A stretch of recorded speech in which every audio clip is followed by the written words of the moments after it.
This episode of Bullet Heaven was made possible with a copy of the game provided by Dangen Entertainment.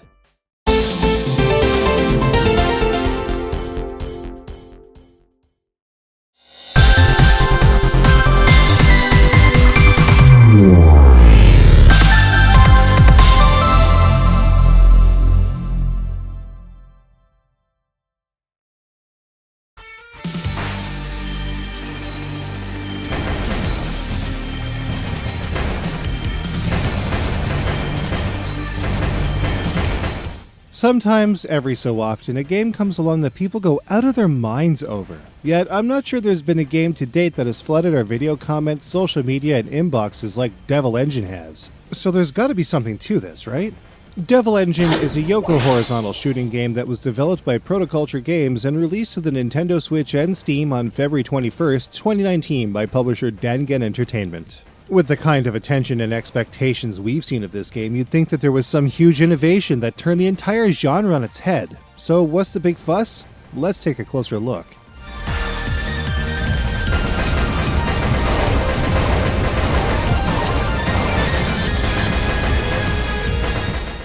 Gameplay-wise, Devil Engine is actually very rudimentary. Players control their ship with either the left analog stick or the D-pad. There are 3 speeds that the player's ship, known as the Andraste, can move, which can be changed with the X button. The main shots are fired with the B button, and a limited bomber attack can be deployed with the A button. The Y button is where things get shaken up a little. A burst technique can be activated that has a few different functions. Primarily, it can absorb bullets within a certain radius of the Andraste. This radius will change based on the multiplier within the burst gauge, which is built up through chaining enemy kills, but will also deplete if nothing is being destroyed. A small cooldown indicated by an orange secondary gauge will prevent the player from using it too quickly though. The player will have access to 3 different types of weaponry: a red rapid-fire spread shot, a green homing shot, and a blue laser attack. The player ship will also change color according to the weapon currently in use. Icons of the same type can upgrade these weapons to a maximum level of 3. But power-up icons aren't always the same color as the weapon in use, and players may want to change their loadout for certain situations. In this case, the burst technique can be used for one of 2 outcomes. The first possibility is having different weapon icons switch to the weapon in use to build power or for scoring. The second is to split weapon icons of the same type into the 2 other weapons to switch things up. If the player's weapon changes, it will be the same level as the previous one in use. Dying will also reduce the weapon level. Devil Engine also does things a little differently with bombs. Each weapon has a unique bomber, and while the player's bomber attacks are not of the screen-clearing variety, they are helpful in dealing a ton of damage to anything they hit, especially in the case of stubborn bosses. But since these bombs are very limited in their reach and scope, they behave more like special attacks in a game like Strikers 1945 or Gunbird. Unlike these games though, many bombs can be stocked well into the double digits simply by scoring. The higher the score, the more bombs will be filled into the stock.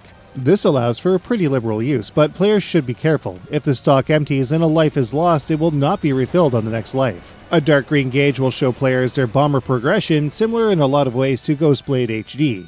And that's really all there is to the gameplay in Devil Engine. There's not a ton that it does differently in any significant way than similar games of its kind, but we will say one thing.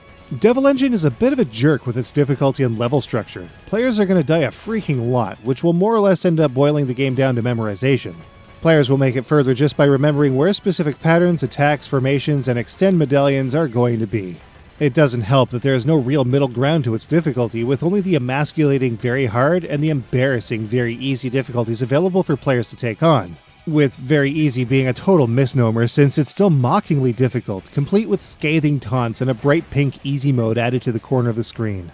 You know, to let everyone know when players aren't good enough for what was deemed quote-unquote normal. Nah, very hard. Whatever. This makes Devil Engine a game that isn't very newbie-friendly at all. It might as well have a sign that reads "No Filthy Casuals." A number of extra options do open up with repeat play through the player's accumulated lifetime score, which is added at the end of any given play session. One such extra, called European Extreme, drops the game down to 50 Hz instead of 60, slowing the game down further like some North American games would on a European console. This should, in theory, allow for more player reaction time as a result. We'll take a look at more of these unlockables a little later on. There's even a series of challenges for players to bang their heads in frustration over, an obscenely hard EX stage, boss rush, and a new ship called the Scathak that can be used in both the EX and regular game. It has all new mechanics from the Andraste. that changed how the game is played significantly, with a more cave-style control and weapon system and overhauled overdrive attacks. This is a good change of pace that adds a little more replay to the package. So, Devil Engine's core mechanics work well in the end, and it's definitely a playable game, if stupidly hard, of course, but it's also a game that feels very similar to a great many other shooting games as well. We think we know why this one has been so fervently asked for, and we'll talk about that soon. What we can say with certainty, though, is that it isn't so popular due to a paradigm-changing gameplay innovation. Before we find out what it is, though, let's talk about scoring.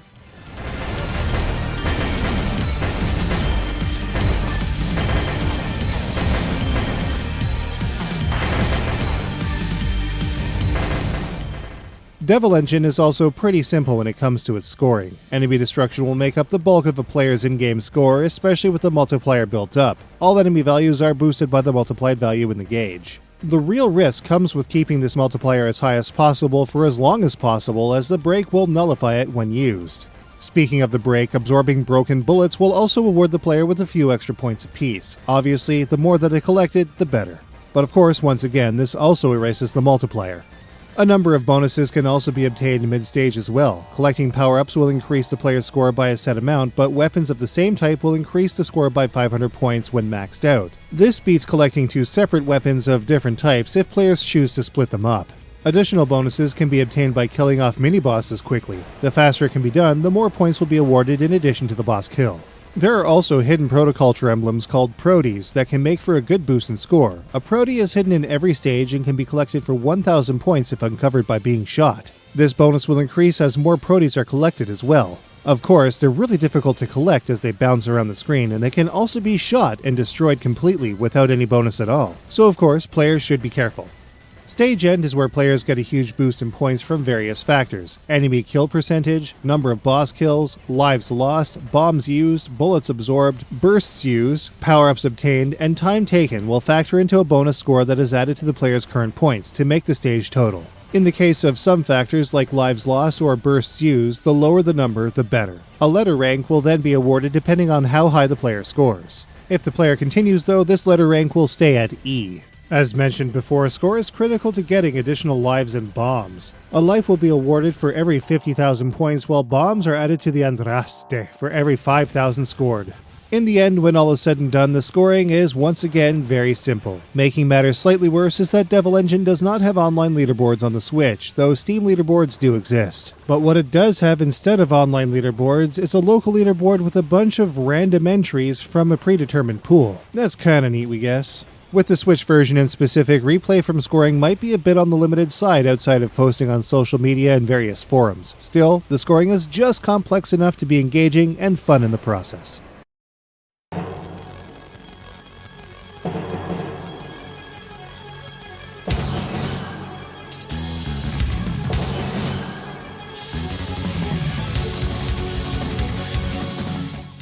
We've said it before and we'll say it again, the presentation of a shooting game can elevate the title as a whole to a higher form despite less great scoring and mechanics, or in some cases, sink it. In Devil Engine's case, it's definitely the former rather than the latter. Right away, the 2D sprite work employed in this game makes a name for Devil Engine immediately, with many people gushing over its 32-bit-esque pixel art style and huge amount of parallax in its 6+ stages. But that's not quite right though, since the resolution in Devil Engine is quite a bit higher than anything on the Saturn or PlayStation. This of course allows for a lot more detail on everything from the players and enemies to the backgrounds.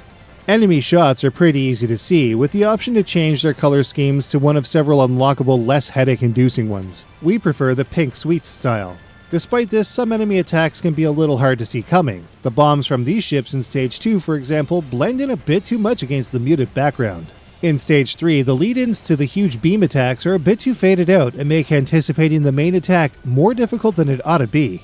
Another area that has a lot of people excited about Devil Engine is in its sound. Devil Engine has one of the better soundtracks in recent memory, with a number of memorable BGM pieces throughout the game. The first stage, Stage 2, and Stage 4 really stand out. However, there seems to be a big misunderstanding about the soundtrack here, and we want to make sure that Devil Engine's primary composer gets their due. Because I've been in this situation too. Most of the OST was actually composed by Questa, with only a few guest tracks by Thunder Force's Hyakutaro Tsukumo. While it's still true that the sound here is heavily inspired by Tsukumo's work, most of the credit definitely goes to Questa for this one. Devil Engine's sound effects are also completely on point, with nothing that comes off as irritating or annoying. In fact, most of the sounds are pretty great on the whole. They definitely complement the soundtrack with their old school quality. As good as it sounds though, there was an audio issue that did crop up. At the end of Stage 4, we managed to trigger a glitch which made this sound play over and over and over, even between stages and even after pressing start. It only ended when the game did.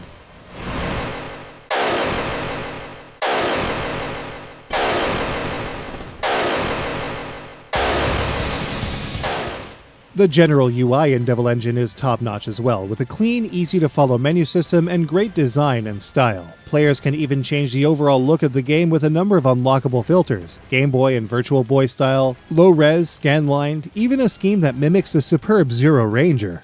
So Devil Engine comes together nicely, if simply, to make a game that is not only a good fit for the Switch, but also a solid shooting experience. But how does it stack up? Let's take a look.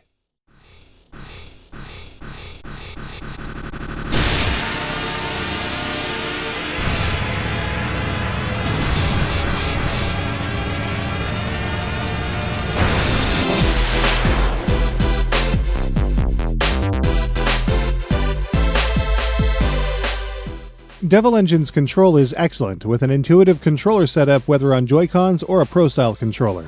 Devil Engine is a bit on the ridiculous side when it comes to its challenge. In the end, a lot of memorization will go a long way. Devil Engine's challenge mode is also more than a little on the dumb side difficulty-wise. Devil Engine's 6 stages are of sufficient length, and its multiple difficulties, unlockable challenge, and features add a good amount of replay. No online leaderboards on the Switch hurts its long-term replay a bit though. In terms of its visual clout, Devil Engine is as good as it gets, with a high-detail retro-style aesthetic that has a ton of nuance. Additional visual filters also add new twists to the visual style. Quest's OST with guest tracks from Tsukumo is one of the better soundtracks we've heard since Rolling Gunner. There are very slight innovations when it comes to the burst system in Devil Engine, but everything from the power-up system to the scoring is very basic. Even with its relative lack of gameplay pizzazz, Devil Engine's $20 price tag is good for what it offers, especially with its presentation being a great overall experience. I think we know, after taking a good hard look, what Devil Engine is. It's an art piece. It plays fine despite its hellish difficulty, but the main draw to this game is easily its visuals and sound, and that's okay. Devil Engine might be an extraordinarily average shooter under the hood, but it is one of the best looking and sounding titles to come out this year, and maybe within the last 5. Devil Engine gets a 4 out of 5. You can get a copy of Devil Engine on the Nintendo eShop or on Steam for about $20. Our opinions might be a little on the controversial side, but that's fine. I'm sure I'll eventually muster enough skill to make it to the end of this game on one credit. Well, on quote-unquote very easy, that is. Maybe with the Scathach instead of the Andraste, and maybe on a future livestream, who knows. So in the next episode, finally, we're getting to Iron Cryptical. We needed to postpone it to get this one out because, man, y'all really wanted to know what we had to say for some reason or another. So with that said, see you all in the next episode.